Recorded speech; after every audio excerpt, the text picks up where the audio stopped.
Assalamualaikum warahmatullahi wabarakatuh. Selamat siang semuanya. Perkenalkan, nama saya Fiandar Perdana Putra. Nah, hari ini saya ingin menyampaikan informasi penting tentang bagaimana cara mencegah diare dengan menerapkan PHBS, yaitu perilaku hidup bersih dan sehat. Nah, kenapa ini penting?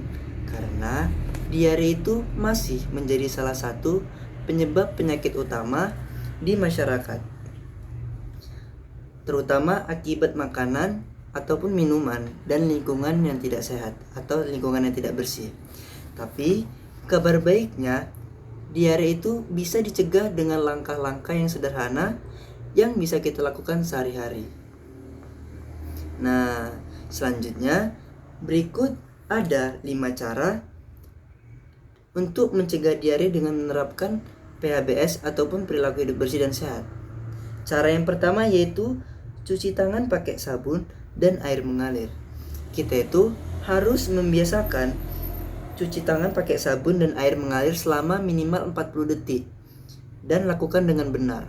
Terus lakukan cuci tangan ini di saat sebelum makan, setelah buang air besar ataupun air kecil, dan setelah dari luar rumah. Karena mencuci tangan itu bisa membunuh kuman yang tidak terlihat dan untuk mencegahnya masuk ke tubuh kita dan mencegah penyakit yang dapat disebabkan dari kuman tersebut. Cara yang kedua yaitu makan dan minum yang sudah dimasak. Nah, pastikan semua makanan yang kita makan itu dalam kondisi matang sempurna, dan minuman yang kita minum itu berasal dari air yang bersih dan aman. Selanjutnya, hindari makan makanan mentah ataupun yang belum matang, karena itu bisa mengandung kuman ataupun bakteri yang bisa menyebabkan penyakit seperti penyakit diare. Cara yang ketiga yaitu menjaga kebersihan makanan dan minuman.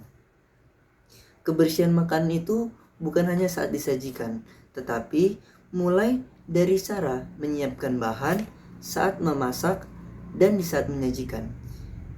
Gunakan alat masak itu yang bersih, tutup makanan agar tidak dihinggapi lalat ataupun serangga, dan jangan lupa cuci tangan sebelum menyentuh makanan. Selanjutnya yaitu cara keempat, jaga kebersihan lingkungan rumah. Bersihkan lingkungan rumah secara teratur. Lingkungan rumah yang kotor itu bisa mengundang berbagai hewan yang bisa menyebabkan penyakit seperti lalat, tikus, dan kecoa. Nah, maka dari itu bersihkan rumah secara rutin, buang sampah di tempatnya dan di tempat yang tertutup agar tidak dihinggapi lalat. Terus kelola limbah dengan baik, karena lingkungan yang bersih itu membuat hidup kita itu jadi lebih sehat. Nah, cara yang terakhir yaitu cara yang kelima, hindari faktor pemicu diare. Beberapa orang mungkin mengenal diare itu sebagai reaksi sementara terhadap makanan tertentu. Misalnya, ada yang tidak tahan terhadap makanan pedas dan minuman berkafein seperti kopi ataupun produk susu. Jika kalian termasuk orang yang sensitif, sebaiknya hindari makanan ataupun minuman yang bisa memicu diare. Konsumsilah makanan-makanan yang sehat dan makanan yang bergizi seimbang. Nah, itu tadi 5 cara sederhana untuk mencegah penyakit diare dengan menerapkan PHBS, yaitu perilaku hidup bersih dan sehat. Ingat, mencegah itu lebih baik daripada mengobati. Mari kita mulai dari diri sendiri, biasakan hidup bersih, dan ajak keluarga kita untuk melakukan hal yang sama seperti yang sudah saya sampaikan tadi. Terima kasih atas perhatiannya. Saya akhiri dengan wabillahi taufiq wal hidayah. Wassalamualaikum warahmatullahi wabarakatuh. Terima kasih.